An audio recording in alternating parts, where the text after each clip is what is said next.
As winter is rapidly coming to an end, I thought I'd shake out the cobwebs and try something new. Now, this is in no way my attempt to try and get new subscribers by shamefully ripping off a format that, at this point, has been flogged into insensibility. What a right it is, but frankly, I'm convinced nothing will bloody work at this point. Philistines. But, dear viewer, if you do wish to subscribe, feel free, you're all welcome. In fact, unless you want to see a grown man cry, well, I suggest you do.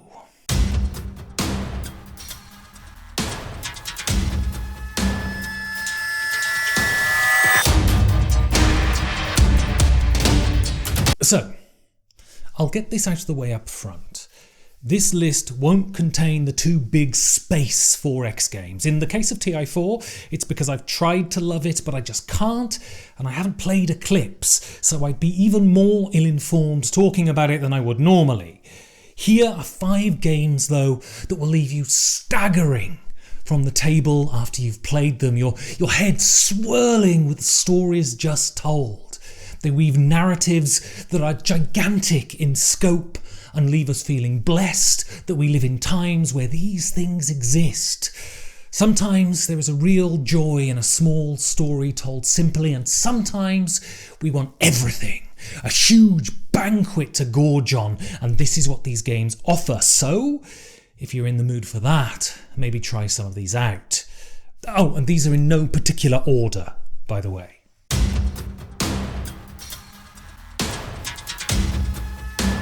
Although this game is relatively short, you can get it done in 3 hours. The mangle your brain goes through makes this game as epic as any on the list. The premise is simple. You run a city and you're trying to decide how to develop it.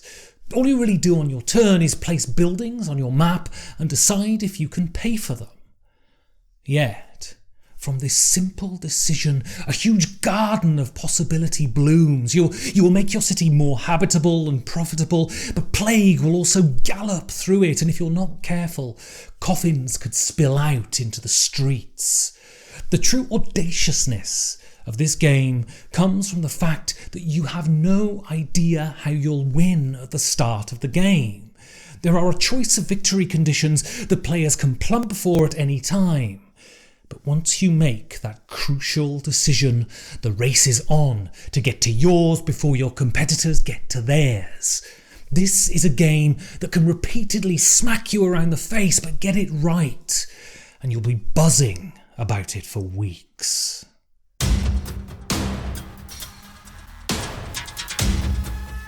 This game is Twilight Imperium for Eurogamers.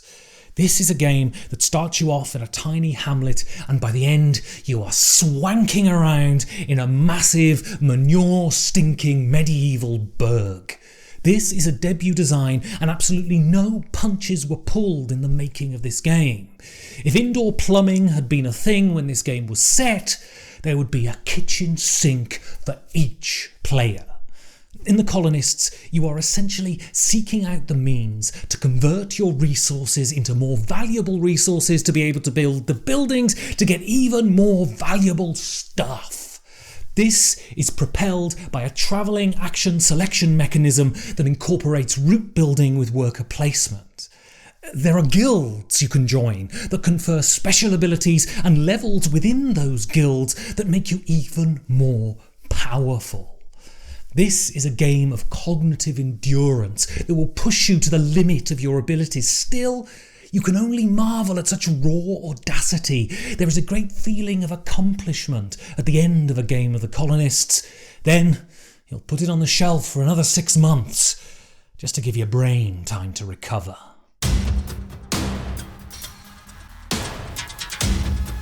There are people who would populate this list entirely with war games.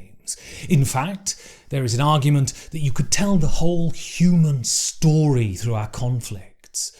There is also a danger that human history becomes a two-dimensional act of nationalistic myth-making.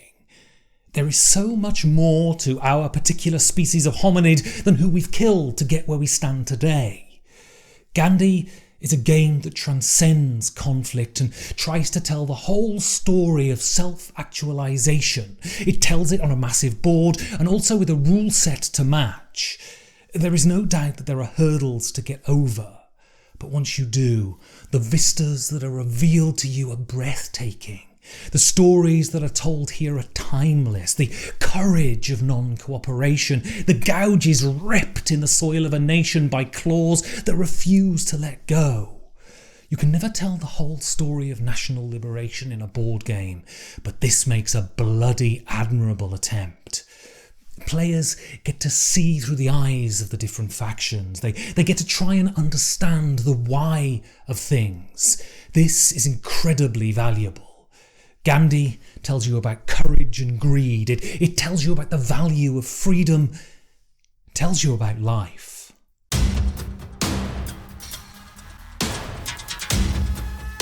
The tale of the King's Dilemma is one that will be told over weeks rather than a single day. But the tale it tells is eminently worth telling.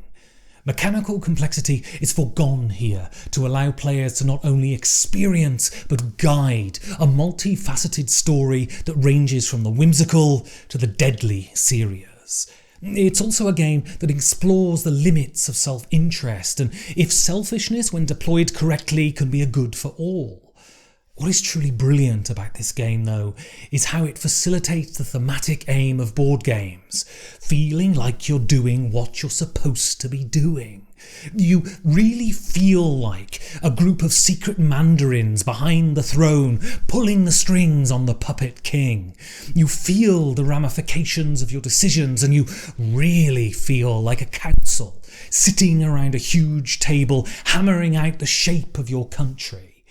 The story told here is truly epic, and this is probably the best legacy game around.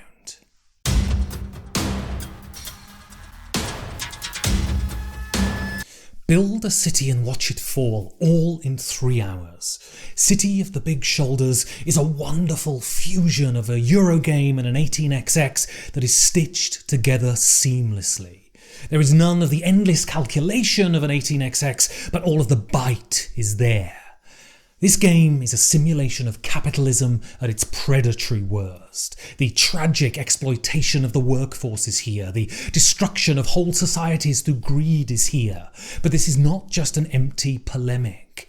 There is also a wonderfully engrossing game here. This game pits you against its mechanisms, but also against the other players.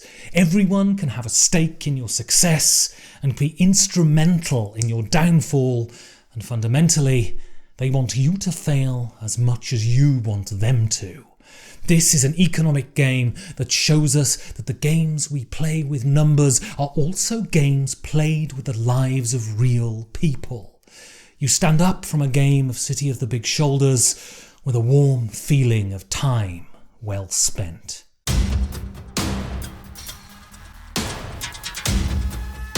Well, there we are.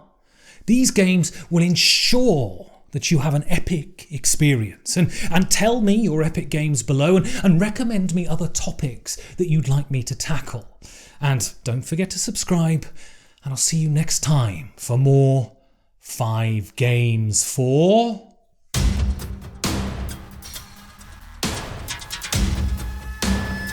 Can we start recording?